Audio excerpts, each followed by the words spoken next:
মুসলমানরা কি আমেরিকাকে ভয় পায়? মুসলমানরা কি চীনকে ভয় পায়? রাশিয়ার পরশক্তিকে কি ভয় পায়? মুসলমানরা সারা দুনিয়ার কুফরি শক্তিকে কি ভয় পায়? মুসলমানরা কাকে ভয় পায়? জোরে আওয়াজ করে বলেন।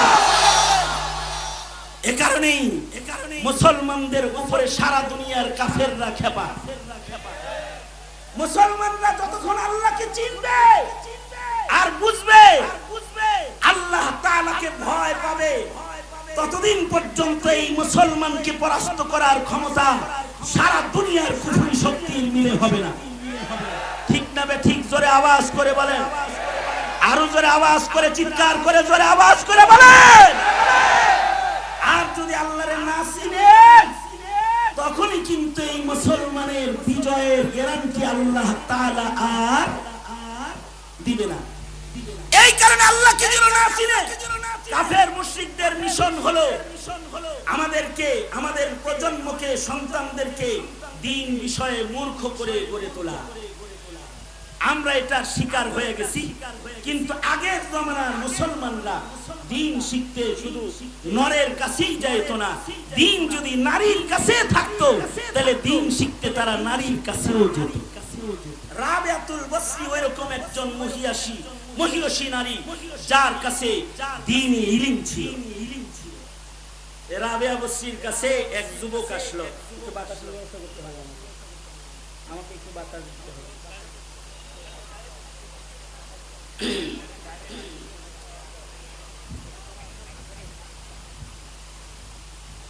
তোমরা এই ইউটিউব চ্যানেল ওলা করো, রেকর্ডিং সুন্দর বানাইবার লেগে আমার গরম দিয়ে মারবা, আবার আমার কাছে যাইও দাওয়াতের লেগে। ওগর রেকর্ড ফুল লাগবে, আমি মরে দম নেই গরম ফ্যান একেবারে এইটা ভিতরে দিয়ে তুলতে পারে। তো মুহতারাম হাজিরিন, রাবিয়া বসরির কাছে এক যুবকের আগমন হয়েছে। ওরা এই ফ্যান ঘুরায়, জানি তো, হ্যাঁ ওরা ঘুরায়। ওরা বলে যে একজন একজনকে ডিউটি করে সারা সারা, কারণ এটা আইলে বলে তো করে যে ভিডিওর ব্যবসাটা জমবো না ভালো। এমনিতেই তো ওয়াজ মাহফিলে এখন গরমের দিনে বসে থাকাই কষ্ট। যারা কথা বলে তাদের একটু বাতাস না হইলে আরো বেশি কষ্ট। প্রয়োজনে হাত পাখা দেওয়া যেতে পারে। ওটা যদি সমস্যা হয় তাহলে হাত পাখা দিয়ে একটু বাতাস দিলে সুবিধা হবে। আর বেশি টাইম নাই, আর মাত্র 10-15 মিনিট, এই তো প্রায় শেষ। তো রাবিয়া বসরির কাছে এক যুবক আসছে। যুবক আসছে কি জন্য আসছে? ইলম শিখতে আসছে, জিজ্ঞাসা করতে আসছে। ইলম যদি কোনো নারীর কাছে থাকে, নারীরও দাম বাড়ে, তার কাছেও পুরুষের যাইতে হয়। যেমন উম্মুল মুমিনিন আয়েশা সিদ্দিকা রাদিয়াল্লাহু আনহা, উনি মহিলা ছিলেন কিন্তু ওনার ছাত্র ছিলেন ওর নূর নসিহত করেছেন। মুরব্বিরা মজলিসে হাজির হয়ে আপনাদের সামনে ছাত্রদেরকে পাগড়ি প্রদান করে ফয়েজ বরকত বিতরণ করেছেন। সবাই শেষে কিছু বলবার জন্য আমি আপনাদের সামনে বসে গেছি। কিছু কথা বলবার ইরাদায় আয়াত ও হাদিস আপনাদের সামনে পেশ করেছি। এগুলোকে সামনে করে ছোট্ট একটি সবক আপনাদের সাথে তাকরার করার ইরাদা রাখি। আল্লাহ তাআলা কিছু উপকারী কথা আপনাদের কানে পৌঁছানোর তৌফিক দান করেন। আপনারা দোয়া করুন, জবান খুলে বলুন আমিন। সর্বপ্রথম তো শুকরিয়া আদায় করছি এজন্য যে আল্লাহ তাআলা কোন ধরনের হয়রানি ব্যতিরেকে আপনাদের সামনে হাজিরা দেওয়ার তৌফিক দিয়েছেন। যদি এখন বাংলাদেশ নতুন করে স্বাধীন না হতো তাহলে থানার পুলিশের অনুমতি নিয়ে আপনাদের কাছে বসতে হতো। কিন্তু আল্লাহ তাআলা এমন কোন মুসিবতে ফেলেন নাই। কুড়িগ্রাম ঢুকতে ডিসির পারমিশন, ওসির পারমিশন নেওয়া লাগে নাই। বরং ওসি সাহেব থানায় থাকবে কি থাকবে না এর আগে দোয়া উলামাদের কাছ থেকে নিয়ে ডিউটি করা শুরু করছে। আল্লাহ তাআলা যে নিরাপদে আপনাদের সামনে বসার তৌফিক দান করেছে, নিরাপদ একটি পরিবেশ আল্লাহ তাআলা দান করেছেন। বাংলাদেশের আবহাওয়াকে আল্লাহ তাআলা দ্বীনের জন্য উপকারী করেছেন। ধর্মের কথা, ইসলামের কথা বলার বাধাকে আল্লাহ তাআলা উপড়ে ফেলে দিয়েছেন। যারা ধর্মের জন্য জগদ্দল পাথর ছিল, দেশের জন্য, ইসলামের জন্য অকল্যাণকার ছিল, তাদের এই জমিনের উপর দিয়ে হেঁটেও যেতে দেন নাই, উড়াল দিয়ে তারপরে যেতে হয়েছে। ওরা আকাশে উড়ে পালায় যেতে আল্লাহ তাআলা বাধ্য করেছেন। যাদের ক্ষমতার দম্ভে আপনারা ছিলেন ভীত সন্ত্রস্ত, সাধারণ জীবন, সাধারণ চলাফেরা ছিল, মানুষের বিঘ্ন, একটা উৎকণ্ঠা, একটা আশা কামনা সকলের মনে তৃষ্ণা জেগে বসেছিল। কখন আবার পরিবর্তন আসবে, কখন আমার ধর্মের কাজের স্বাধীনতা, ইসলামের কাজের স্বাধীনতা তথা জুলম আর অত্যাচার থেকে আবার কবে মুক্তি হবে। আল্লাহ পাকের মেহেরবানি, আল্লাহ তাআলা শুধুমাত্র দেশের ক্ষমতাসীন জালেম সরকার নয়, দেশ গ্রামগঞ্জের যারা ক্ষমতার দম্ভে মানুষের উপরে জুলুম করত, তাদের এখন দিনের আলোয় তো দূরের কথা, রাতের আধারেও খুঁজে পাওয়া যায় না। এই যে নিয়ামতগুলো আল্লাহ তাআলা দান করেছেন, এই নিয়ামতের জন্য শুকর তো আদায় করতেই হবে। যারা রক্ত দিয়েছে, আন্দোলন করেছে, যাদের ত্যাগের বিনিময়ে দেশ স্বাধীন হয়েছে, কিন্তু আসলে এই এমন একটি বিজয় আল্লাহ তাআলা কি জন্য দান করেছে, এটা যদি নিখুঁত দৃষ্টিতে তাকায় দেখতে হয়, তাহলে বিগত 16 বছরের আওয়ামী সরকারের দুঃশাসনের জাতাকলে আলেম ওলামার যে রক্ত শাপলা চত্বরে ঝরেছে, সারা দেশের মুসলমানদের মাটিতে ওলামা হযরত এক সম্মানের পাত্র।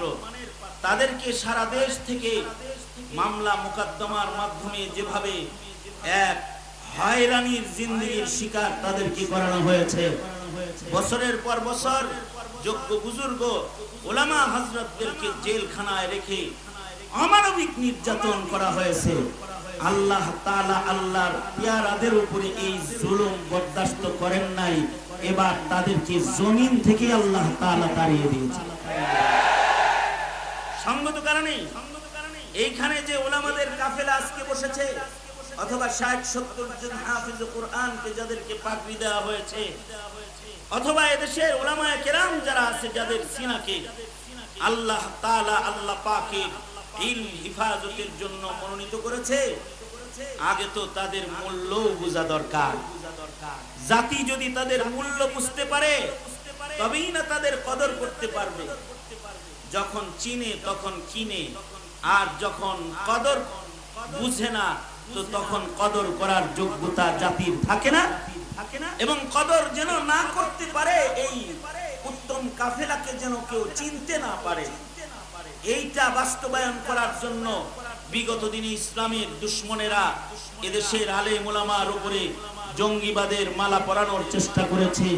তাদেরকে রাজাকার, আলবদর বলে গালি দিয়ে, সন্ত্রাসী বলে, তাদেরকে মধ্যযুগীয় বলে, মৌলবাদী বলে গালির পাত্র বানিয়ে এদেশের উলামাদেরকে তুচ্ছ তাচ্ছিল্য করার বহু পায়ে তারা ইসলামের দুশমনেরা একের পর এক নীল নকশা এঁকে করেছে। ঠিক না বেঠিক? আওয়াজ করে বলেন, কি বলেন? আওয়াজ করে জোরে বলেন, ঠিক না বেঠিক? জোরে বলেন।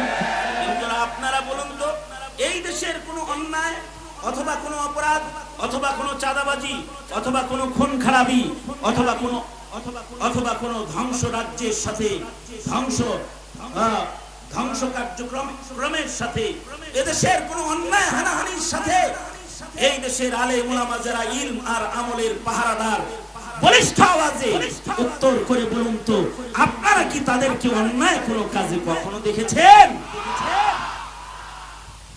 তাদেরকে আপনারা দেখেছেন তারা দিনের বেলায় কোরআন পড়ে, রাতের বেলায় উঠে তাহাজ্জুদের নামাজ পড়ে, জামাতের সাথে তারা 5 ওয়াক্ত তাকবীরে উলার হাজিরা দেয়, প্রত্যেকটি সুন্নত হিফাজত করে একটি মাসুম বাচ্চাও চলাফেরা করে।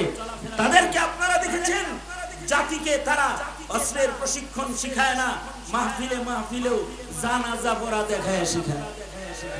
এমনি জানাজা পড়তে হয়, এমনি মাইয়িত দাফন করতে হয়, এইভাবে ঈদের নামাজ পড়তে হয়, এইভাবে শরীয়তের হালাল হারাম বেঁচে চলতে হয়, এভাবে নবীর হাদিস মুখস্থ করতে হয়, এভাবে আল্লাহর কালামকে সিনায় জায়গা দিতে হয়। ঠিক কিনা? আওয়াজ করে, জোরে আওয়াজ করে বলেন না কেন? এগুলোই তো দেখেছেন তাদেরকে, তাদের কাছ থেকে এগুলোই আপনারা পেয়েছেন। মনে রাখতে হবে, এইগুলোই যদি জাতি না পায় তবে এক সময় এই জাতি শাহজালাল আর শাহ মাখদুমের গড়া ঈমান আর ইসলামের জমিন, ওলি বুজুর্গদের ত্যাগের বিনিময়ে গড়া ইসলাম আর মুসলমানদের ভূমি নাস্তিক আর মুরতাদ আর কাদিয়ানির ভূমিতে পরিণত হয়ে যাবে। যার পূর্বাভাস এখন আমরা দেখতে পাচ্ছি, এটার পূর্বাভাস আমরা দেখতে পাচ্ছি।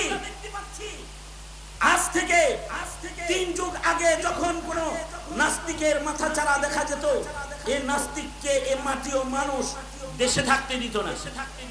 আজ থেকে 3 যুগ আগের কথা, এরশাদের শাসনামলের দিকে তাকায় দেখেন, ওই সময় 2-4টা নাস্তিক যারা মাথা চারা দিয়ে উঠেছিল, ওই নাস্তিক গুলাকে শাহজালালের মাটির মানুষেরা, ওলামাদের মাটির মানুষেরা, ওলি বুজুর্গদের জমিনের এই মানুষেরা তাদেরকে ওই বাংলাদেশে জায়গা দেয় নাই। তারা দাদাদের দেশে লুকিয়ে থেকেছে, দাদাদের দেশে লুকিয়ে থেকেছে।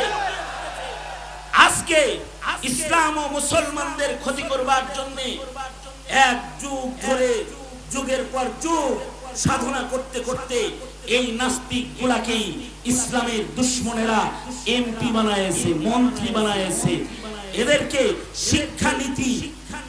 শিক্ষানীতির মূল জায়গায় তাদেরকে বসায়, তাদের দ্বারা এদেশের শিক্ষা কারিকুলামকে নষ্ট করে, এদেশের মুসলমানিত্বকে নষ্ট করে, একাত্মবাদ তাওহীদি চেতনাকে দাফন করে হিন্দুত্ববাদকে প্রতিষ্ঠা করার এক চক্রান্ত যুগ যুগ ধরে এদেশে ইসলামের দুশমনেরা করে ফেলেছে। সঙ্গত কারণে যেখানে একটি নাস্তিক যদি মাথা চারা দিত, তাকে এদেশের মহিলারা ঝাড়ু দেখায় দেশ ছাড়াইত। আর সেই দেশে রাজধানীর বুকে শাহবাগে নাস্তিকরা জমায়েত হয়ে মেলা জমায়েছে। সেই দেশে সংসদে নাস্তিকরা ঐক্যবদ্ধ আওয়াজে ইসলামের বিপক্ষে কথা বলার সাহস পেয়েছে। সেই দেশে মুসলমানের দেশে, 17 কোটি মুসলমানের দেশে কাদিয়ানির পক্ষে মুখ খোলার মতো সাহস শক্তি এদেশের রাষ্ট্র পরিচালনার মাসনদে বসে করার মতো হিম্মত তারা করেছে।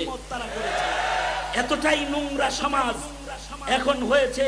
ইসলাম ও মুসলমানিত্ব থেকে মুসলমানরা এতটাই দূরে চলে গেছে যে নাস্তিকদের চাষাবাদ, কাদিয়ানীদের চাষাবাদ আর ভ্রান্ত মতবাদের চাষাবাদ করে কালেমা মুখে নিয়ে জন্মগ্রহণ করা আমার সন্তান, আমার কন্যা, আমার ছেলে, আমার প্রজন্মের মুসলমানদেরকে ঈমান শূন্য করার চক্রান্ত বাস্তবায়ন করে ফেলেছে। উলামায়ে কেরামের কি অপরাধ ছিল? উলামায়ে কেরাম তো কোনো স্টেশনে চাঁদাবাজিও করে নাই। উলামায়ে কেরাম টেন্ডার নিয়ে মারামারি গোলাগুলিও করে নাই। উলামায়ে কেরাম এদেশের কোনো ঘুষ খাওয়ার চেয়ারে যায় জাতাজাতি করে বসে নাই। উলামায়ে কেরাম এদেশের রাষ্ট্র সম্পদ চুরি করে বিদেশে পাঠিয়ে দেশকে খালি ঝুলি বানাইবার মতো চেয়ারের জায়গাগুলোতে উলামায়ে কেরাম যাওয়ার কোনো চেষ্টা কখনোই করে নাই। হ্যাঁ, উলামায়ে কেরাম এটা চেষ্টা করেছে তাদের ভ্রান্ত নীতিমালা যেন মুসলমানের মাটিতে বাস্তবায়িত না হয়, তাদের কুচক্রান্তে যেন মুসলমানের ঈমান নষ্ট না হয়। উলামায়ে কেরাম রাস্তায় কথা বলেছে, রাজপথে রক্ত দিয়েছে, মাহফিলে কথা বলেছে, গ্রামে শহরে বন্দরে প্রতিটি মসজিদের মিম্বরে বসে তারা জবান খোলার অপরাধী তাদেরকে মামলা দিয়ে দুর্বল করে জেলখানায় নিয়ে তাদেরকে আটকে রেখে হত্যা করার চক্রান্ত করেছে জালিম শাহীরা। তারা হত্যা করার চক্রান্ত করেছে। তাদের কাছে এদেশের আলেমদের কোনো ন্যূনতম মূল্যায়ন নাই, কারণ ইলম কি জিনিস এটা তারা বুঝে নাই।